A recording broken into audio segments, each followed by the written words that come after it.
So hello students, कैसे हैं आप सब। तो कल हमने डिस्कस किया था कि एटॉमिक साइज़ अगर हम ग्रुप में और पीरियड में चलते हैं तो कैसा होता है।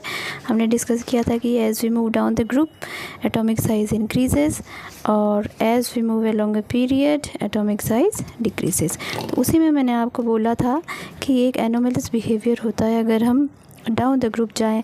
इन case of the 13th group और 3rd ग्रुप भी हम बोल सकते हैं, जैसे बोरोन, एल्यूमिनियम, गैलियम, इंडियम और थैलियम। इसमें क्या होता है, as we go down the group क्या होना चाहिए, साइज़ इंक्रीज़ होना चाहिए। तो सभी में लागू होता है ग्रुप 1 2 लेके लास्ट तक। लेकिन इसमें क्या होता है, आप देखिए यहाँ बोरोन का साइज़ है 85 पिकोमीटर, एल्यूमिनियम का है 143 पिकोमीटर और गैलियम का रिड्यूस हो गया 143 से 135 पिकोमीटर। फिर इंडियम का इंक्रीज़ हुआ है, थैलियम का इंक्रीज़ हुआ है। बट यहाँ क्यों डिक्रीज़ हो गया, इंक्रीज़ होना चाहिए था, इसके पीछे क्या रीज़न है।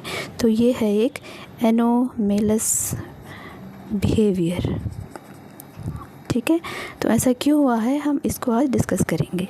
तो इसको एक्सप्लेन करने के लिए हम सीधे आते हैं इलेक्ट्रॉनिक कन्फिग्रेशन बोरोन का electronic configuration 1s2 2s2 2p1।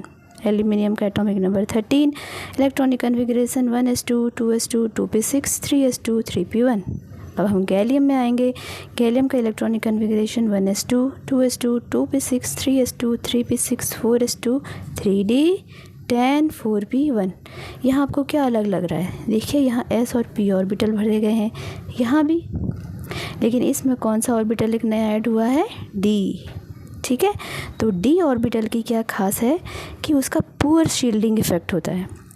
अगर हम देखें तो न्यूक्लियस है, हमने आगे भी डिस्कस किया था, न्यूक्लियस है। ठीक है, इसके बाहर से शेल्स लगे हैं। तो s और p जो है, s और p ये हाईली पेनिट्रेटिंग होते हैं। ठीक, हाईली पेनिट्रेटिंग।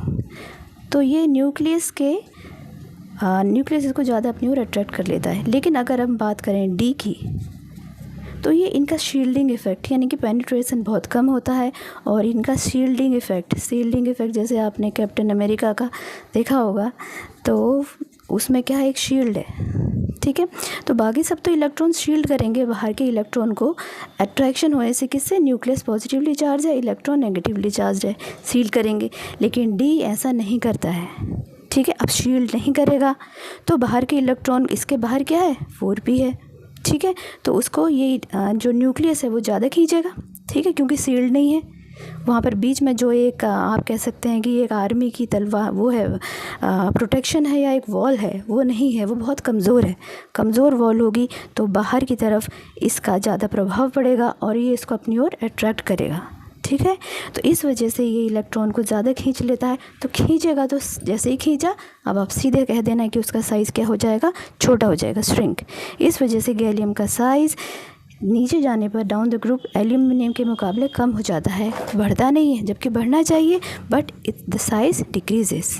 ठीक, तो अगर आपको ऐसा क्वेश्चन आता है, why the size of gallium is less than aluminium although it should increase as we go down the group, तो इसका आंसर है because here the electrons are getting filled up in the d orbital and since d is having poor shielding effect. ठीक, poor shielding effect of d orbital, इस वजह से क्या होगा, इसका जो साइज़ होगा वो छोटा हो जाएगा। ठीक है, तो बस इतना आंसर आप लिख देंगे तो इससे आपका हो जाएगा पूरा काम।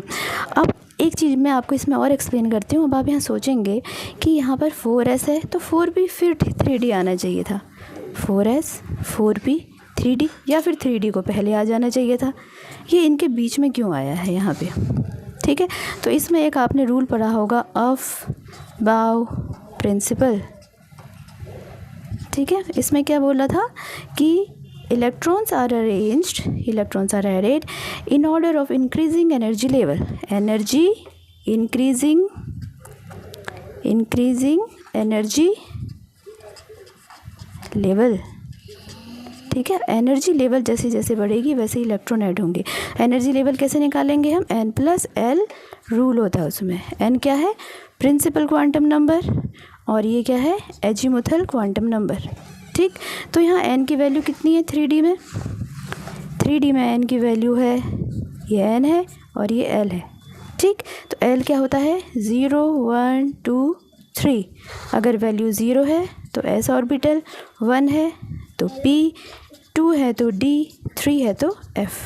ठीक। तो यहाँ D है तो इसकी वैल्यू कितनी होगी 2, और ये है N कितना है आपका 3, तो N+1 रूल के अकॉर्डिंग इसकी वैल्यू हो जाएगी 3 प्लस D की जगह हम लिखेंगे 2 यानी कि 5। ठीक है, 3D ऑर्बिटल की वैल्यू 5, और यहाँ पे किसकी वैल्यू हम देख रहे हैं 4s ऑर्बिटल की, क्योंकि इसके बाद आया है। ठीक है, इसको यहाँ आना चाहिए था, इसको इधर आना था, इसको इधर आना था, लेकिन ऐसा नहीं हुआ। अब हम 4s की वैल्यू देखेंगे, तो 4s की वैल्यू देखेंगे तो इसमें प्रिंसिपल क्वांटम नंबर कितना है 4, और एजीमुथल क्वांटम नंबर s की वैल्यू बराबर 0, तो ये है 4। अब बताइए ये ज़्यादा है कि ये ज़्यादा है, ये ज़्यादा है। ठीक, इसलिए 3D की एनर्जी 4s से ज़्यादा है, इसलिए वो 4s के बाद 3D आता है। ओके, तो मैंने आपको यहाँ पे दो चीज़ बता दी कि किस तरह से एनर्जी, इस अरेंजमेंट ऐसा क्यों नहीं है 3s 3p 3d फिर 4s होना चाहिए था। ऐसा ना हो कि 3s 3p 4s 3d क्यों हुआ है, because of Aufbau rule. Energy जिस तरह से इंक्रीज़ हो जाएगी उस हिसाब से ऑर्बिटल्स भी अरेंज रहते हैं। और दूसरा जो हमने मेन डिस्कस करना था एक्चुअली कि why the size of gallium is less than aluminium, it is because the electrons are getting filled up in the d subcell which is having very poor shielding effect, so its size is smaller than that of aluminium, तो attraction ज़्यादा होगा। Okay, तो हो सकता है, मैं उम्मीद करती हूँ आपको समझ में आया होगा। अगली क्लास में फिर डिस्कस करेंगे आयनाइजेशन एनर्जी। Okay, bye.